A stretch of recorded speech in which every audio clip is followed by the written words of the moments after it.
Welcome to The Faithful Steward. This is a podcast all about sharing biblical wisdom and practical insights in order to help church leaders pursue and teach financial freedom as part of Christian discipleship. We believe this is a spiritual conversation, and this is a place where the church needs to lead the way in order to move our communities forward in how we steward God's resources. I'm your host, James Lenhoff, and I am so passionate about this conversation and helping leaders have the confidence to step into it. We believe that if we help people thrive financially and grow spiritually, it changes everything. And I am so excited to join you on this journey. This podcast is brought to you by Good Sense. If you'd like more information about what we're up to, you can go to our website at goodsensemovement.org. All right, let's get started with today's conversation. Well, summer is coming to an end, at least the traditional calendar year part of the summer, where the kids are about to start going back to school. Everybody is getting back into the routine. And now is a great time, if you haven't done it already, to do that mid-year check-in on your stewardship. If you've been on this journey with us in this podcast for a long time, we've been talking about these rhythms that we get in, where we want to be doing check-ins. How are we doing over this quarter? What does it look like? How are we doing so far this year? How are we tracking on the things we said we were going to do? Are we doing the things that we set out to do? Are we falling behind? That mid-year check-in is really important because there's still time to change course, to make decisions, to redirect some of God's resources in different ways if we have not made the progress we hoped we would make. It's also a time where if you're doing it regularly throughout the years, what you may find is you continue to hit the same brick walls. And if we're not checking in, if we're not paying attention, we will lose sight of the lack of progress we're making in certain areas. And so if you are looking for specifics on what to do in this mid-year check-in, we've done a podcast on that. We'll put a link to it in the show notes. There's plenty of detail in exactly what to look at in that mid-year check-in.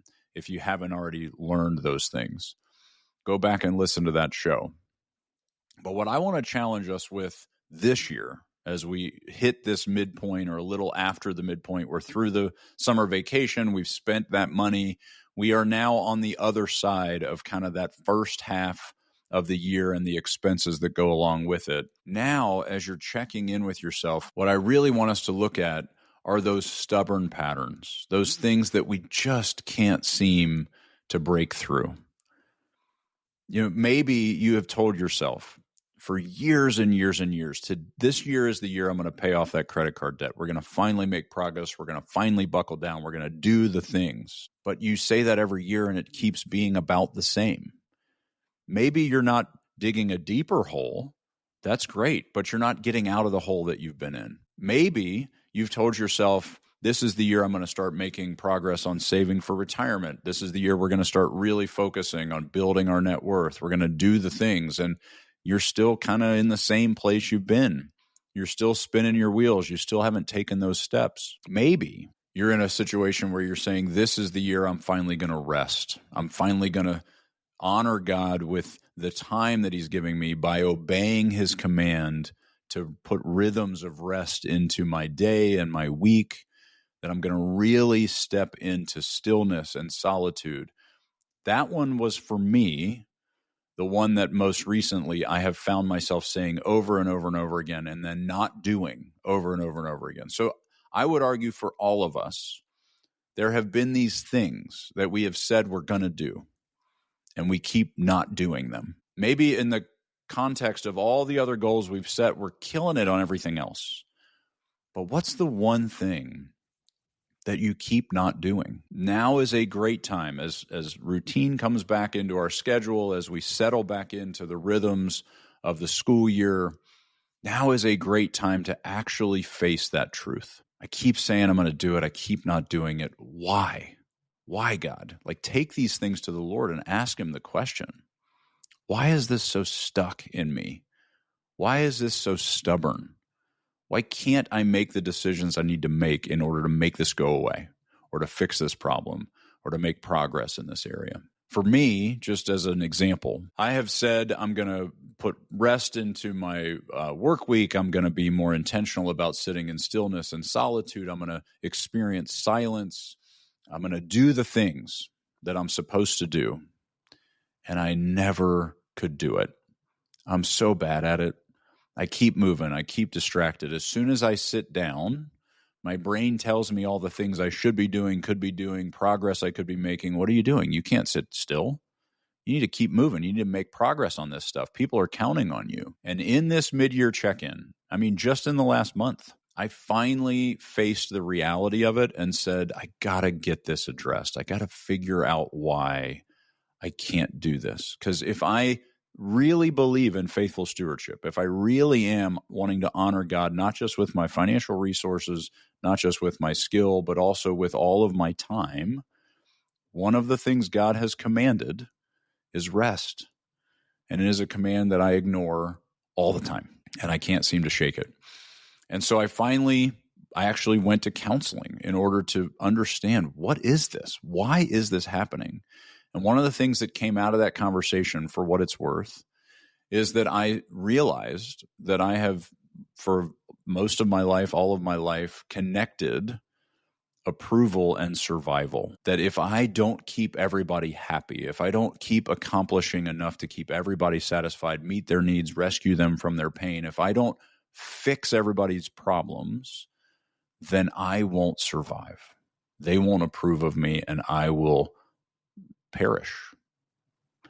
None of it makes sense, but it's the thought that was driving this workaholism and this inability to sit still. What I want to challenge us with is, what is that for you? If your thing that's stubborn and just won't seem to break loose is credit card debt, why? What is this perpetual hole that you're filling with stuff or spending? What's this habit you've created to medicate an emotion? What's at the root of that thing that causes perpetual spending of money that you don't have? Let's actually figure that out so that we can actually change it finally. Maybe it's an unwillingness to let go of status, because really, in order to get the credit card debt to go away, you'd have to actually move to a different house because the house you have is stretching you too far. Maybe you'd have to give up a car that you really love and that you find a lot of joy and identity in, and it makes you feel good. There's something in there. If we are perpetually finding ourselves unwilling or unable to make progress in these areas, there is something in there that is stubborn and stuck. And so we can keep telling ourselves every year at the beginning of the year, and this is my story, every year at the beginning of the year, this is the year that this is going to change. And I get to the end of the year and I look back, or I get to the mid-year check-in and I look at it and I go, nothing's changed. I'm the same. I haven't made progress here. What is it that would have to actually happen for you to really make the progress that you want to make? If, for example, it's saving for the future, it's just something that you just don't prioritize. Maybe it's because you don't believe that it's necessary, or that you don't actually feel comfortable building for future obedience, preparing yourself to be in a place to say yes to what God commands you to in the future. Wrestling with what is in the way is the only thing that's finally going to break through there. Maybe the goal that you keep setting is that you're going to increase your generosity, you're going to hit that tithe goal, you're going to make it to that 10% mandate, but you keep falling short. You keep finding reasons why you can't. You keep talking yourself out of it. Maybe it's because you've not felt this connection to the generous heart of the Lord. Maybe you haven't realized that selflessness and self-sacrifice in order to help others is delightful. That whatever this is that you're trading for, whether it's a house or a car or the status or a certain amount of clothing or your kids in a certain position in their school, whatever that looks like, your sports teams, those things feel delightful and they're more tactile, more tangible. And this idea of giving to 10% doesn't feel as joyful and delightful, but maybe it's because you haven't actually tried it yet. Maybe the breakthrough is to actually put aside the things that are getting in the way of that and then actually doing it. and discovering the joy and the beauty that's on the other side. What I want to challenge us with in this mid-year check-in is not to just go through the paces of, double checking how are we tracking and how are we building our net worth and what progress are we making on our debt. All of those things are really helpful and really important, and we should do them. But I would argue all of us have something in there that we keep banging our head against. We keep not making progress in. And I want this to be the year where we finally understand why. I'm not even arguing that it's the year that we finally solve it or we finally get to the other side of it. I just want to be asking the question, why is it there in the first place? Let's at least get to a place where we understand it so that we can start to then figure out what steps we would have to take to actually make the progress we set out to make. A lot of times we will make these goals.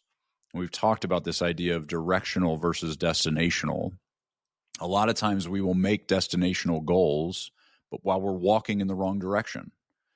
And a lot of times these stubborn, immovable, unchangeable things that are stuck in us are rooted in making a destinational goal, but not changing our direction. And so this is a great time of year to change direction, to understand why we keep having this same relentless, stubborn issue, and then understanding it to the point where we can start to move in the direction that leads to the change we want to see. And so that's what I want to encourage you with as we close out the summer here, as the kids are starting to get ready to go back to school. Do your mid-year check-in, do the process, do the right things to understand where you are and where you're going, but go a layer deeper. Understand yourself.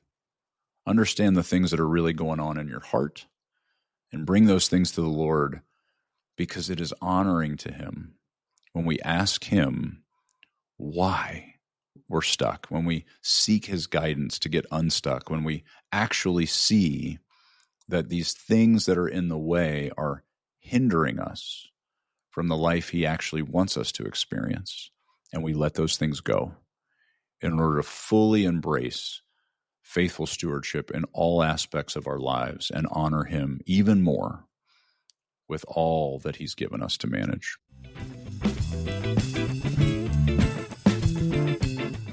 Well, thank you so much for listening to the Faithful Steward podcast. Be sure to check out the show notes for links and other information that we mentioned in today's episode. Also, be sure to check out our website at goodsensemovement.org to get all the resources we offer churches to help equip them in teaching financial stewardship to their community. If you have any questions or any topics you want to make sure we cover on our show, you can email me at jameslenhoff@goodsensemovement.org. I'd love to hear from you.